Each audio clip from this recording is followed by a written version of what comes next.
As a Christian, I consider Jesus a prophet, but he's a prophet of the one God. There's not several. So as a Christian, I worship Allah. In the Quran, they ask Allah, through Muhammad, how they should pray. And here's one of many creeds in the Quran. We believe in God and in what was sent down to us and what was sent down to Abraham, Ishmael, Isaac, Jacob, and the 12 tribes, and what was given to Moses, Jesus, and all the prophets by the Lord. We make no distinction between any of them, and we devote ourselves to him in all of them. That's a very inclusive creed. The narrow definers of Judaism sometimes say that the chosen people are the circumcised, and narrow believers in Christianity sometimes say that the chosen people are the baptized. But the Quran says God's chosen people are all the monotheists from the beginning of the creation. And when we think of the succession of prophets, they're given great praise. Muhammad praises Moses. In some ways, the most important prophet before Muhammad, though they're all directly from God, it's Jesus. Jesus is given a bigger accreditation than other prophets.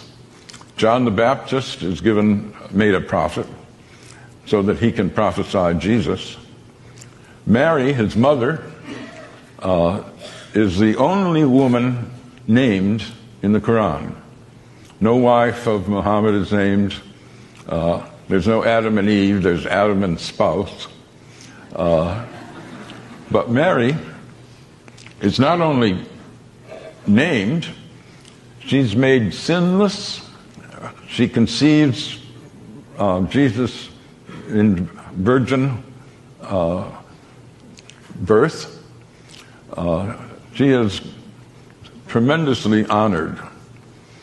So one asks, if this is such an inclusive founding document of the religion, what is it that people object to?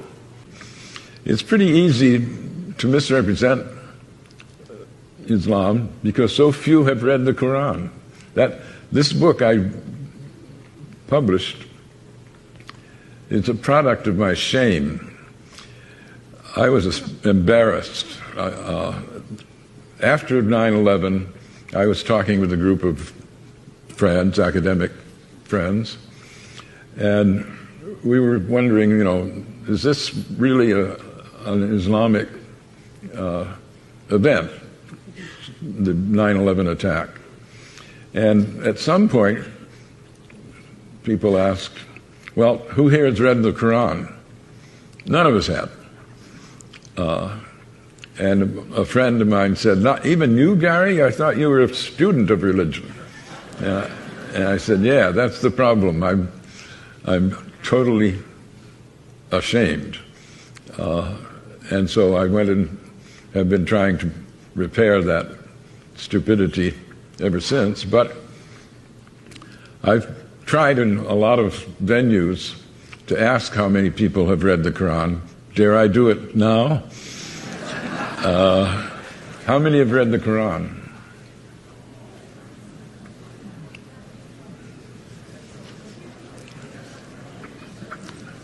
A minority, certainly. Well, I don't want to shame you, but I do. I think we should all be ashamed. We're throwing our weight around in a world where almost a quarter of the population are Muslims.